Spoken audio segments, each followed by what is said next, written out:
opposant Dieynaba Baldé et le ministère public vient d'être évoqué et plaidé. Sauf que l'affaire a été mise en délibéré pour la décision être rendue en principe, être rendue, j'allais dire, le 7. Cela veut dire le mardi prochain, s'il plaît à Dieu. Alors je rappelle que Dieynaba Baldé et ses complices sont poursuivis pour vol, collecte illicite de données personnelles. Or, aujourd'hui, le procureur de la République a pris la parole et ça est rapporté à la sagesse du tribunal. La partie civile, je l'ai dit, l'accusation, se sont fort heureusement désistés de leur caution de partie civile. Car ces parties civiles ont compris qu'il y a un lien très fort qui unit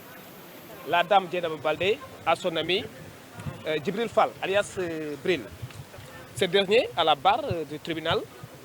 a clairement indiqué qu'il n'avait aucune dent contre sa petite amie, avec qui il partage tout. Dans la foulée, nous en avons profité pour indiquer au tribunal que le vol ne saurait être établi. Vous savez qu'en matière de couple, le vol est interdit, à plus forte raison, lorsque deux personnes vivent en concubinage, parce que le vol est défini par le code pénal comme étant la soustraction frauduleuse de la chose appartenant à autrui. Mais aux yeux de Bril, Dieynaba Baldé n'est pas autrui. Aux yeux de Bril, Dieynaba Baldé est sa petite amie avec qui il partage sa vie. Vous devrez retenir tout simplement que Dieynaba Baldé est victime de son âge. Je rappelle qu'elle est née en 2003, alors que Bril est né en 1987. Alors, Dieynaba Baldé est victime de ce qui s'est passé. Je pense qu'aujourd'hui, elle doit être suivie. On doit mettre à sa disposition des personnes très sages qui puissent être à cette énergie vers la création, vers la créativité. D'autant plus que c'est une artiste qui a toutes les chances de réussir dans son travail. Grosso modo, on a eu à mettre l'accent sur certains éléments de fait et de droit. Et in fine, on a demandé au tribunal de bien vouloir renvoyer la prévenue des faits de la poursuite, purement et simplement à défaut. La relaxer à titre infiniment subsidiaire, on a plaidé de larges circonstances atténuantes liées, je viens de le dire tout à l'heure, à son âge. C'est une personne mineure qui n'a jamais eu à partir avec la justice. C'est la première fois qu'elle comparaisse devant un tribunal répressif. Nous en avons profité pour indiquer à l'accusation que nous ne sommes pas devant un tribunal des mœurs, même s'il est fondamental de faire remarquer que nous sommes au Sénégal, un pays de religion où il y a la mosquée, il y a l'église, on a des valeurs de civilisation à préserver. Mais il faut quand même qu'on essaie de verser dans ce qu'un certain savant oral de la Rome antique faisait. Et je vous rappelle que ce dernier a été brûlé, pendu et brûlé devant la place publique à Florence. Donc je veux juste mettre l'accent sur le fait qu'aujourd'hui, on doit plaider le droit et mettre de côté certains aspects moraux. Même si ces aspects moraux sont extrêmement importants, mais un tribunal, c'est un tribunal. Un tribunal juge sur la base du droit. Mais finalement, je pense que Dieynaba Baldé a compris l'acte qu'elle a eu à poser. Et je pense que cette audience aussi lui a permis de savoir la portée de son acte. Et à chaque malheur, je pense que souvent les gens en tirent quand même des leçons. Et on souhaite que ce soit le cas aujourd'hui ici, que Dieynaba puisse prendre en considération qu'elle est dans un état de droit certes, mais dans un état où il y a la religion, il y a la mosquée, il y a l'église, il y a tout un ensemble de valeurs de civilisation auxquelles le Sénégal croit. Donc il faut quand même qu'on prenne en considération un certain nombre de paramètres dans ce pays. Je vous remercie. Est-ce qu'on peut attendre une peine assez dernière? Assez? Alors écoutez, fort heureusement que je félicite mes excellents confrères, Maître Ciré Clédor Ly, Maître Ante Diali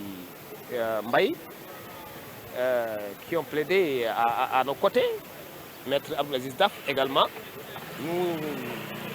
avions pu démontrer au cours de nos plaidoiries que l'infraction n'était pas avérée. En fait, c'est juste on aurait pu en rire cette affaire. C'est un jeu d'enfant qui malheureusement a mal tourné. Parce que je précise que Dieynaba Baldé vient juste de sortir de la minorité pénale. Et les mineurs, elle n'a que juste 18 ans. Donc elle n'a pas eu l'intention de voler. Elle a pris le portable juste pour voir les données parce que y a des préjugés, des gens qui racontent du n'importe quoi sur elle, comme quoi que elle se fait tromper par Drill. Et pour avoir des preuves de ces allégations-là, elle a trouvé nécessaire de prendre le portable. Vous savez, justement, le vol n'est pas établi parce que pour parler de vol, il faut 3 éléments cumulatifs. L'élément matériel, l'élément légal et l'élément intentionnel. Alors, au moment où je vous parle, Dieynaba Baldé n'a pas eu l'intention de s'approprier des portables. Elle n'avait qu'un seul but, savoir les données qui étaient dans ce portable et en avoir la preuve nette qu'effectivement, Bill le trompait. Voyez-vous, donc, on ne peut pas parler d'intention malveillante en vue de voler une chose appartenant à autrui. Je ne le pense pas. La défense ne l'a pas pensé ainsi. Et je pense que le procureur de la République a compris la défense, car le procureur de la République a requis l'application de la loi. Et à notre humble avis, l'application de la loi en l'espèce aurait souhaité que la personne poursuivie soit renvoyée des fins de la poursuite ou, à titre infimement subsidiaire, qu'elle bénéficie d'une décision clémente ou assortie du sursis. Et on a bon espoir qu'à la date du délibéré, Inch'Allah, le tribunal, dans sa sagesse, dans sa perspicacité, va tout simplement prendre une décision en application d'une bonne politique pénale. D'accord, maintenant, alors, nous avons dit que l'audience bi opposé Dieynaba Baldé avec le ministère public. Alors, nous avons un avocat, Ciré Clédor Ly, maître DAF, je vous remercie avec Anta Dialli. Plaidé nañu dossier bi bi ñu plaidé vraiment wane nañ ne dossier bi amul vol parce que il faut aussi nit ñi xam ne si yoon la ñu nekk tribunal yoon lay àtte c'est important nag il faut aussi nit ñi fàttaliku dañ nekk si dëkk boo xamante ni am na diine mosquée baa ngi fi église baa ngi fi kilifa diine yaa ngi fi am nañ ay aada yoo xamante ni vraiment mayuñu yenn yi mais ñun aussi dañuy def droit te droit bi dafa ne aussi vol bu amee dafa am ñetti élément am na élément légal élément matériel ak intentionnel. Alors intentionnel mooy dan mooy nit ki jël alal nit fekk bi mu ko jël xamoon ne moomu ko te daf ko bëgg a ki moo jël ko mais Dieynaba Baldé dafa jël portable bi pour juste xool données yi est-ce que li ñuy doon wax que ne moom day doon kële di Drill daf ko doon nax dafa xool dafa ne il faut mu xool portable am vérifier ndax loolu am na bu mu gisee ne am na encore la envoyé vidéo yi Drill après ci la tojee portable bi mu yàqoo ko loolu lañ ko toppee vol pour ñun nag vol vraiment amul si yoon bi mu wax parce que sànq bi moo ko posé question à la barre dama ko ne est-ce que yaakaar nga ne yàq Dieyna yàq moom benn ngeen dafa ne waaw benn lañu alors que yoon dafa ne vol mooy soustraction frauduleuse d'une chose appartenant à autrui mooy jël frauduleusement benn objet benn matériel boo xamante ni keneen na ko moom alors que entre Dieyna ak Drill keneen amu fa benn personne lañu. Il est vrai qu'en matière de mariage, on top pour nit ki jëkkër wala jabar pour vol, mais du moment que nous avons dund concubinage aussi, bon, je ne pense pas que nous pouvons retenir le vol. En tout état de cause, nous, avocats, ils plaident dans le et nous plaidons non, c'est droit à côté. Et cela est d'autant plus vrai aussi, procureur aussi, il y a carné, l'umu jotawa, dina bax lol, ci défense bi parce que dafa né day requérir application de la loi, c'est-à-dire que nañu wax lu yoon wax té wax na len li code pénal wax parce que vol bu amé il faut que 3 éléments yi am su fekkee ne amul dañuy war a bàyyi nit kooku noonu léegi nag affaire bi mettre nañ ko en délibéré cela veut dire que mardi prochain inchallah la ñuy joxe di ñu àtte ñu nag am nañu yaakaar ne effectivement tribunal dina bàyyi suñu clients yi parce que bon je pense que on a pu démontrer wane nañ ni que carrément infraction bi amul wane nañ effectivement même bu amee aussi Dieyna victime la ku mat a jibbale la ku mat a jàppale la parce que moom aussi yéen a ngi fàttaliku à l'époque ah am na ku ma nekkaloon xam nga am na loo xamante ni aussi je pense que nit ki souvent c'est assez compliqué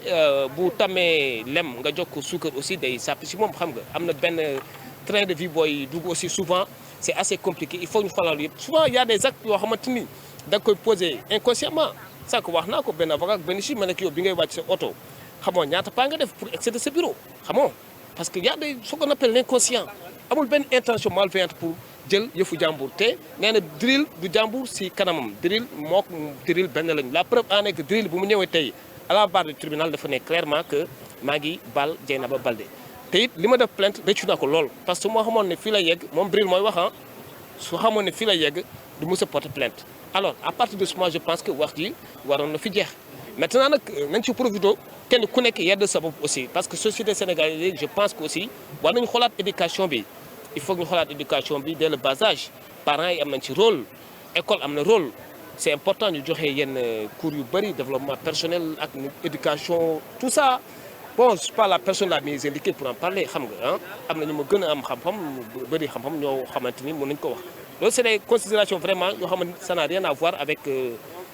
bon disons directement le droit mais c'est important aussi ñu wax ko c'est important aussi Dieyna jàpp ne moo ko drill en même temps que aussi ñu xoolaat seen jëfalin parce que dañ nekk société boo xamante ni vraiment am na loo xamante ni moral mayewu ko